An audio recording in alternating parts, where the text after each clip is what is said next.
Spoštovane gledalke, spoštovani gledalci, dobro večer, sem Vladimir Vodušek in gledate oddajo VV Faktor. Hvala, ker ste nocoj z nami in z našimi stalnimi komentatorji.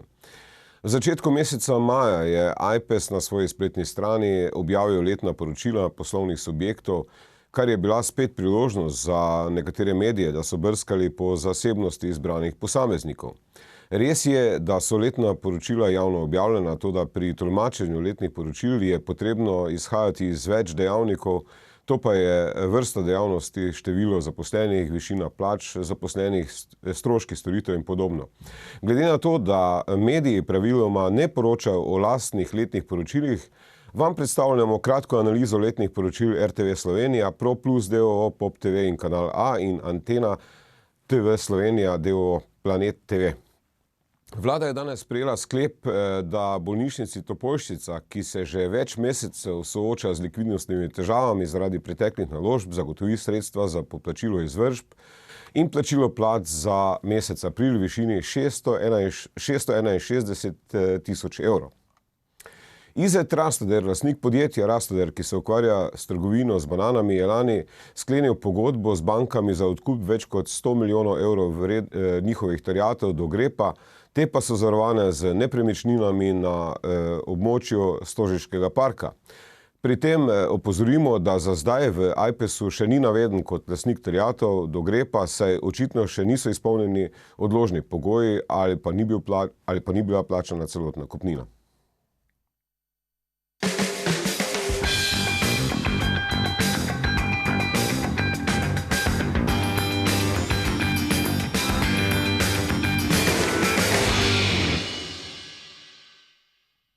Ko mediji poročajo o tem, da je določeno podjetje imelo prenizek ali previsok dobiček, nikoli ne navedajo razlogov za to. Enostavno si lastnika ali direktorja izbrane družbe privoščijo na način, ki jim ustreza. Nekoga, ki posluje zakonito in se mora sam boriti na trgu, nižje prihodke pa ima tudi zaradi medijev, prikažejo kot osebo, ki ima nizek dobiček in to kljub temu, da plače predstavlja tudi več kot polovico vseh prihodkov. Na drugi strani pa neko drugo osebo prikažejo kot uspešno, ko pa pregledamo njegove bilance oziroma letna poročila, ugotovimo, da sploh nima stroška plač, saj mu plačo ali prispevke plačujejo drugje. Z nami v studiu so seveda naša stalna komentatorja Ivan Simič in pa Aljuš Pertinač. Dobro večer obema. Dobro večer. Mogoče najprej, Ivan, zdaj poslovanje slovenskih televizij, glavnih tako Planet TV-a kot Pop TV-a, je rdeče. Zdaj razen RTV Slovenija je edina poslovala pozitivno, seveda to govorimo na osnovi podatkov iz Ajpesa. Kako komentiraš to dejstvo, da so pravzaprav vsi mediji v rdečem in da kopičijo izgubo že nekaj let?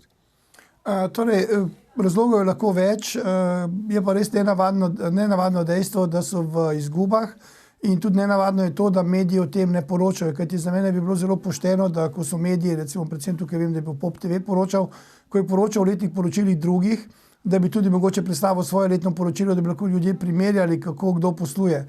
Res je, da sedaj v začetku maja niso bili na razpolago podatki o letnih poročilih medijev iz leta 2016, zaradi tega, ker mediji še sestavljajo, bomo rekel, še morajo praviti revizije, ampak imamo podatke iz leta 2015 in jaz normalno si to vsako leto tudi potem ogledam, predvsem tudi zaradi tega, ker me spodbudijo sami mediji, ki se pač tudi zapičejo v mene osebno in potem predstavljajo moje bilance.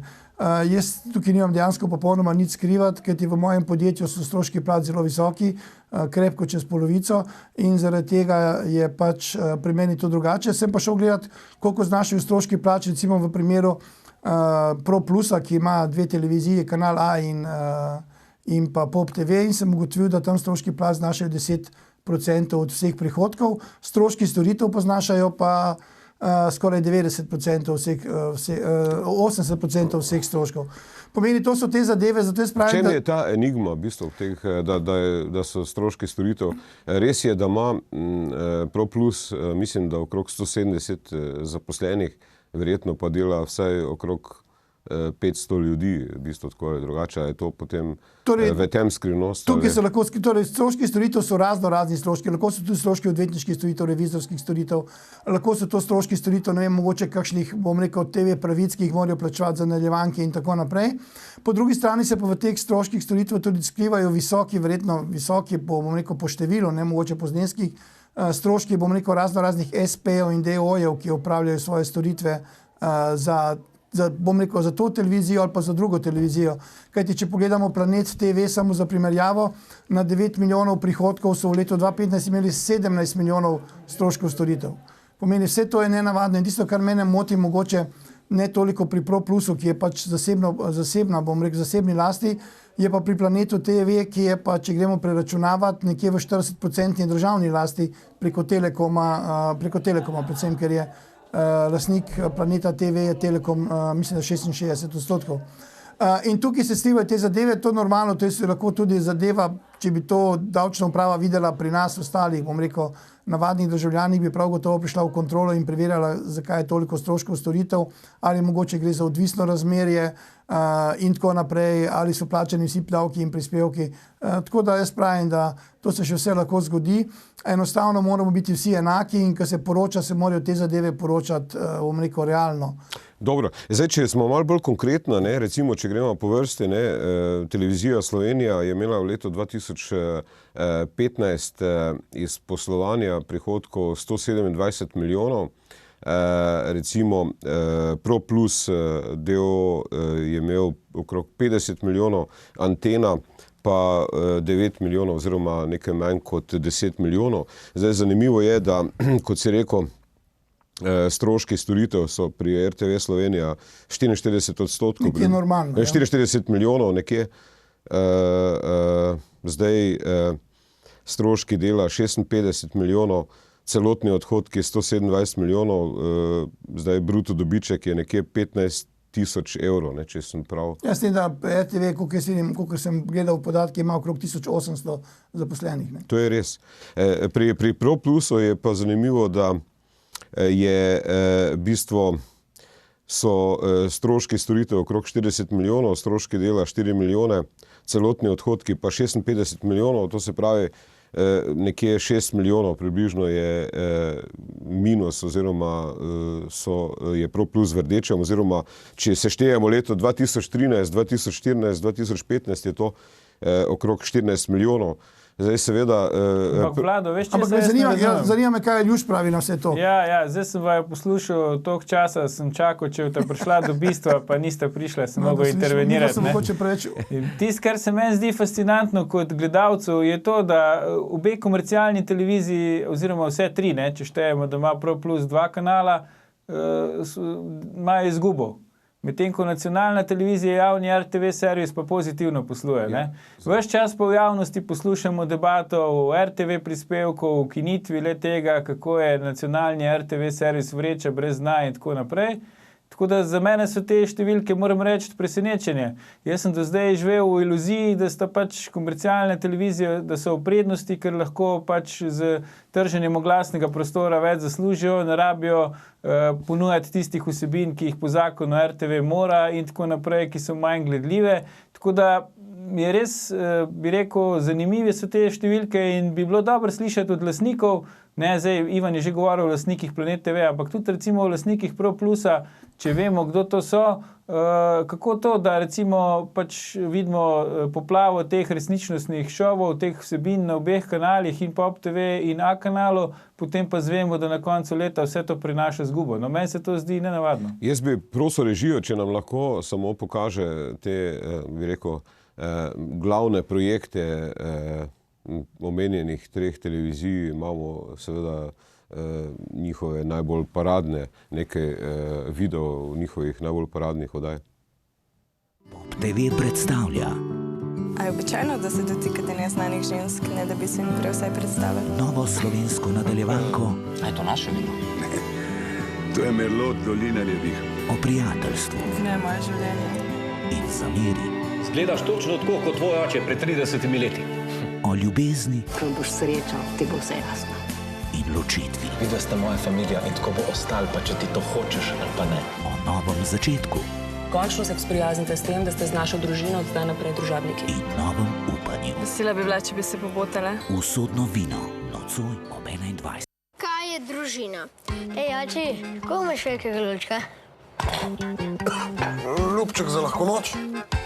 Potem se tvoj oče spet poroči, pa s to žensko pride še njene hčerke. Ljubček. To je okupacija. Barbara! Vse hočem zvedeti. Vse. Zadnji detajl.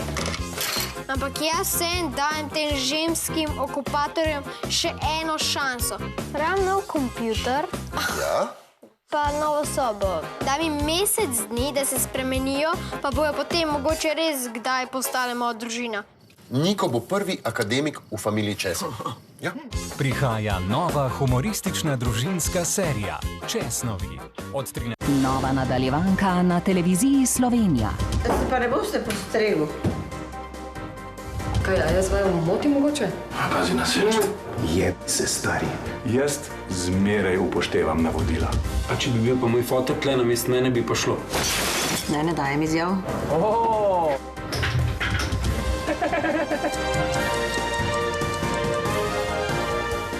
Več po oglasih v nedeljo 20. novembra. Zdaj, pogledali smo si nekatere paradne nadaljevanke omenjenih televizij, ki jih omenjamo.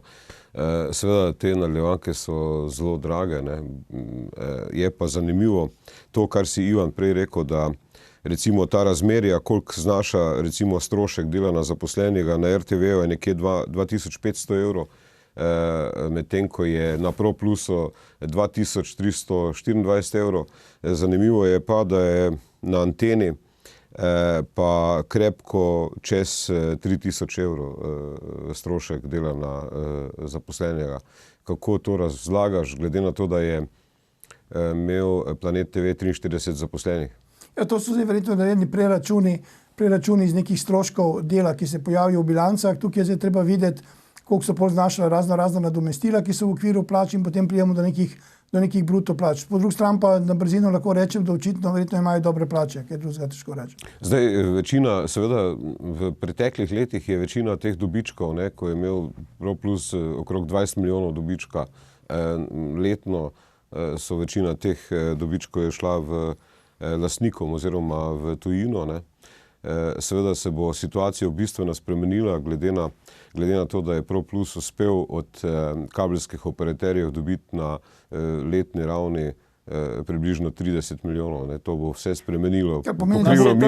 To sem te hotel vprašati, Vlado, ne, ker zdaj te številke mi res begajo dobro, nimamo številk še za lani. Ne. Ja.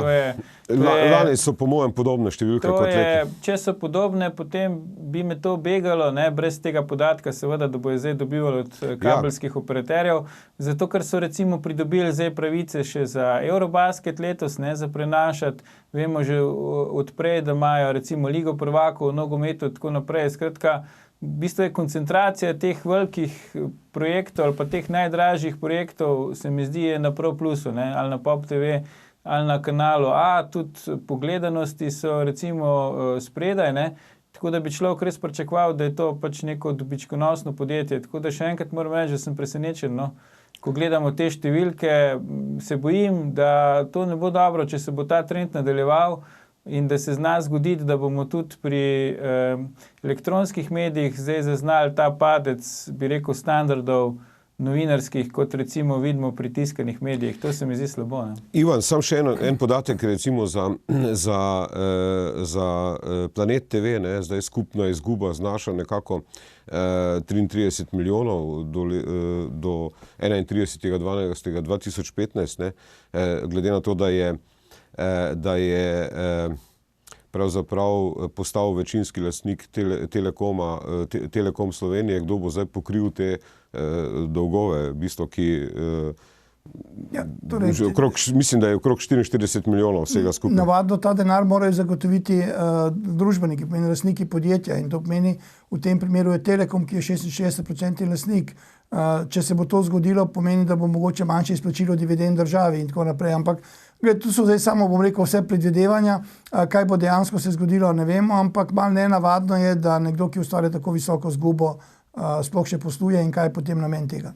Dobro, seveda na tej točki bi predlagal, da zaključimo ob eni od naslednjih oddaj, bomo seveda preverili tudi poslovanje časopisnih hiš oziroma ostalih medijev, ki je prav tako zanimivo glede na padanje naklad. Predlagam, da zaključimo s to temo in se vidimo po glasi.